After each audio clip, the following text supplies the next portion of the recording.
Hey, what's up everybody? Welcome to the Cooklyn channel. I'm Dave and you're in my kitchen. If it's your first time here, welcome aboard. And if you've been here before, welcome back. We are cooking in Brooklyn. Today I'm going to get into a dish what I'm going to call one of our Cooklyn classics. Pretty famous worldwide. It's a bit of a throwback because you don't really hear a lot about this dish now. It's an international dish. It's a Russian dish. So what we're getting into today is beef stroganoff.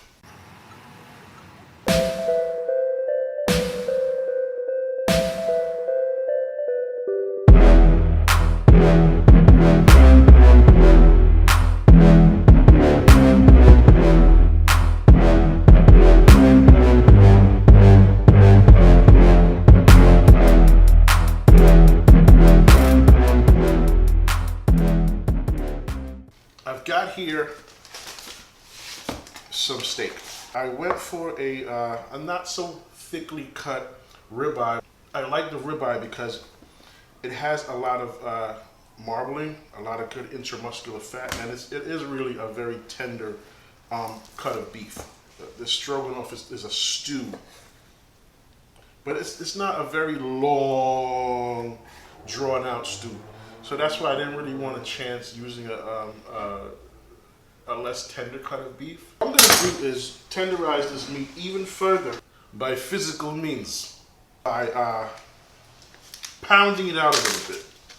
It's good for taking out some aggression, and it's very good for thinning the meat out, cutting the fibers down, and getting a more tender product. Like, you know, I usually would never do anything but, you know, grill or pan sear or broil a beautiful steak like this ribeye, but today it's going to be the sacrificial cow. Lamb, cow, ribeye. Let's get to pounding. When you pound your meat out, woof, when you're pounding meat, woof, when you're pounding a steak like this, you're not just hitting down. You're doing two motions in one. You're hitting down and you're kind of deflecting. You're pushing it out from the center. At the end of the day, your surface area is going to be larger than how you started out. You see, you're pounding and the steak is becoming bigger and thinner at the same time. That's one down. So our meat is all tenderized. The next thing we're gonna do is just cut this into some more manageable pieces. It's a stew, so let's get this into some pieces that look kind of stewish. I'm gonna remove any large chunks of fat. You can actually use this like a fat, like butter or oil. You can always use your beef fat to oil your pan, more beefy flavor, and it's going to create a pretty high temperature oil from that fat. Ribeye is good to have some pretty deep pockets of fat in it. Got a couple pieces that are kind of stewy, yes, and we're just going to cut these down into like strips. Okay, we've got our steak all cut into these nice little bite-sized pieces, little strips. You can make stroganoff with ground beef. Seen that before. You could actually make stroganoff with other meats. I've seen it done with chicken, lamb. Oh, I'm sorry. I'm just getting carried away with myself. I'm salting, giving it a little bit of a massage, and I would say altogether right there, it's probably about a tablespoon of salt. So this is some really freshly ground pepper that I just did, so that I would have a very pronounced pepper flavor. So that's just about another tablespoon of pepper. I'm gonna put some white pepper. There's a couple shakes. I'm gonna put it in a bag to just to marinate for a while. Okay, while our beef is marinating, just gonna get some more stuff out of the way. I got a very large white onion. I just want to give this some slices. I'm gonna use half a shallot, so I'm just gonna dice this by going down with the grains. Try to get as close to the back as possible, and then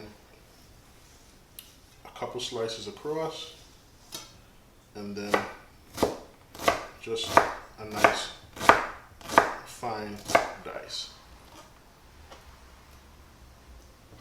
And anybody doesn't want to cooperate, we have ways of making you cooperate. Just give it a little chop.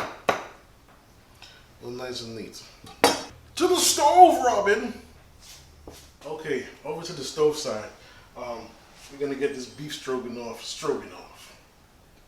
There's a joke in there somewhere, but I'm not gonna do it. I got a large Dutch pot heating up over kind of medium heat.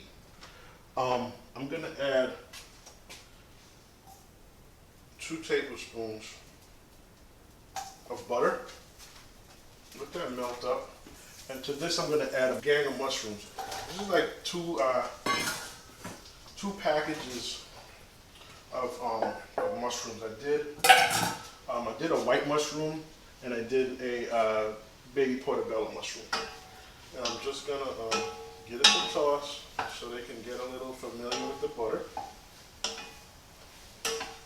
Okay, after a good 5 or 6 minutes, our mushrooms are looking good. They're releasing some of these juices in here, and they've come down in size a little bit to soften up.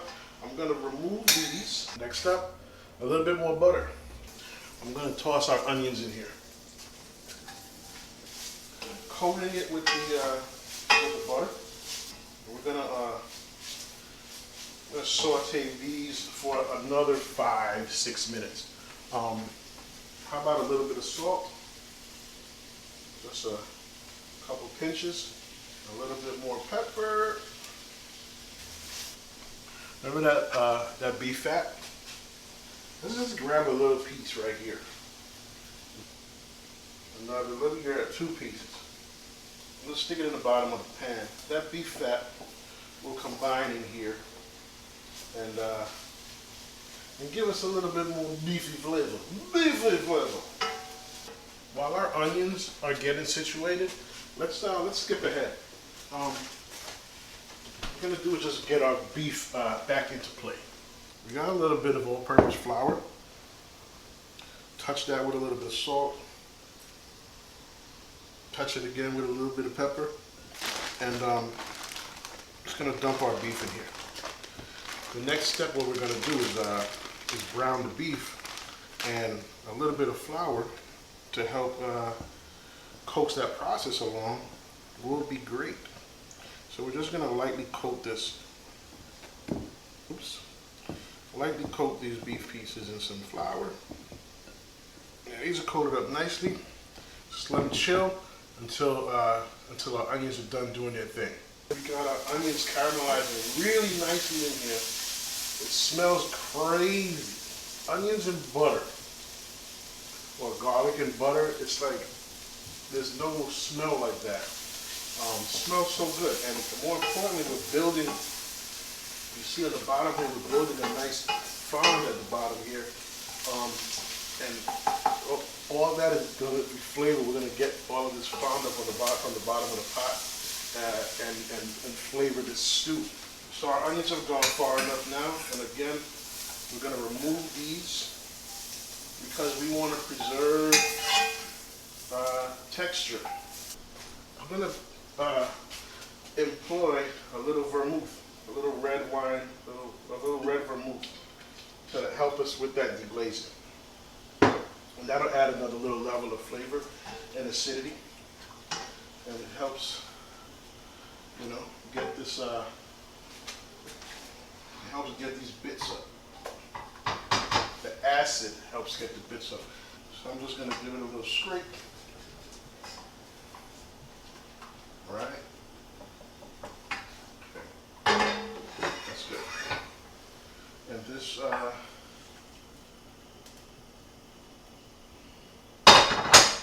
This will add to the body of the stew. These are the little brown bits from the onions, from the mushrooms. You know what I mean? We're always trying to elevate the flavor. That's the goal here. Now, I never said this was a diet dish. It's not. So we're going with a couple more tablespoons of butter. Just about a tablespoon of canola. Let this heat up. Let's go. It's kind of a muted little sizzle, but I got the butter in here, and I don't want the butter to burn. So I didn't let it heat up as far as I would if I just used oil. Plus I got the flour on here that will help it brown anyway without super intense heat. When you're cooking, you kind of tend to want to move things around a lot. You just keep moving and shaking things. And sometimes you just gotta let it chill. Just don't do nothing.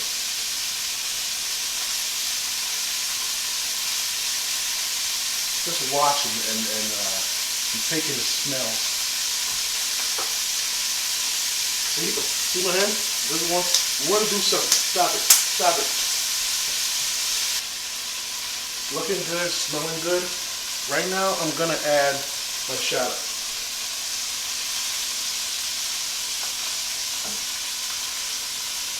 A couple of dashes of Worcestershire sauce.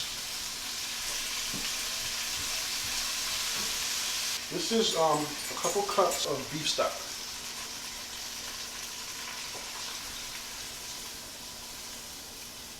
Okay. A big deglazer. Now we're gonna scrape big time. I'm gonna grab everything up off of the sides. I'm gonna use my whisk a little bit. Help scrape. Bring up some of the liquid and just scrape. We don't want to lose any of that flavor. And we're bringing this up to a nice simmer. I'm going to add this elixir here that we got off before from the earlier deglazing. And the taste.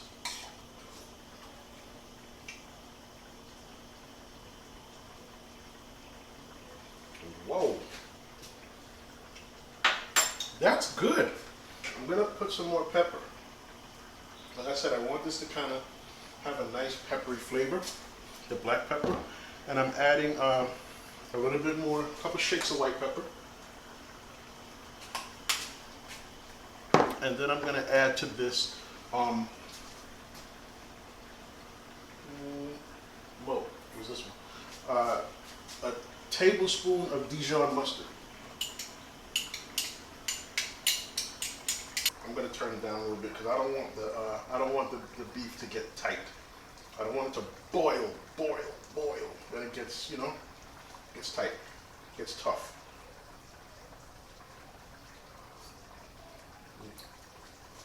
Oh yeah, that's what I'm looking for.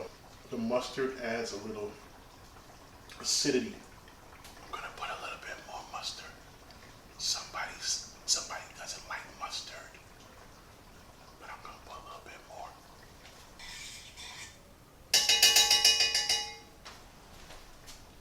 Our beef has had enough time to marry with all that broth, the flour, the salt, the pepper, the wine, mustard, right?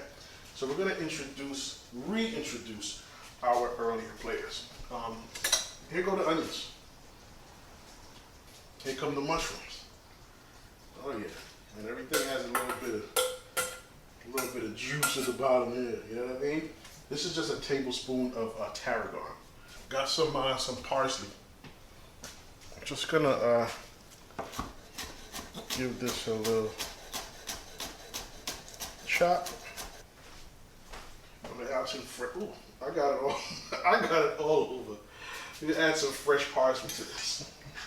So everybody's in the pot, getting familiar, stewing down a little bit. It's on a nice low temperature, a nice low simmer. I'm gonna cover this. Cover this for a few minutes, about 10 minutes. Let everything really incorporate. The classic side for beef stroganoff is a egg noodle. Salted water as always for pasta. And just give them a drop, which is almost a pound.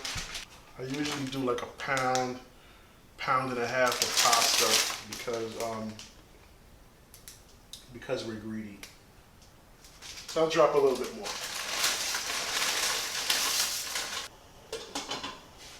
Bring it back to a boil and cook the pasta to your liking. Al dente is nice. You know, a little bite, not too soft, not mushy. You want it just right. Okay, we're almost there. Our noodles are done. I drained them off. I just got them over here chilling a little bit. And our beef stew, our stroganoff stew, has had plenty of time to stew, to get familiar, to develop flavor, right? And the last part of the beef, the last part of the puzzle that makes beef stroganoff as opposed to just regular beef stew is sour cream. So this is gonna take about a half a cup of sour cream. You don't want to have this boiling at this point. You want to have it just simmering or very, very low because it'll break, which means it'll separate, right? So it won't be this cream. It'll be like, you know, lumpy pieces here and there. Give it a taste. That's good. You would think the sour cream is going to change it a lot, but it's just a little creamy. This is like it. So I'm just going to cover it, leave it on super duper low. My noodles are ready, so I'm just going to configure myself to finishing up. Let's get these noodles out. I'm just going to right down the center. I'm going to finish this with a little bit more of that parsley, just for some freshness. Calling this a done deal. There it is, beef stroganoff. Yep, I got to give it a try. Some noodle, some beef,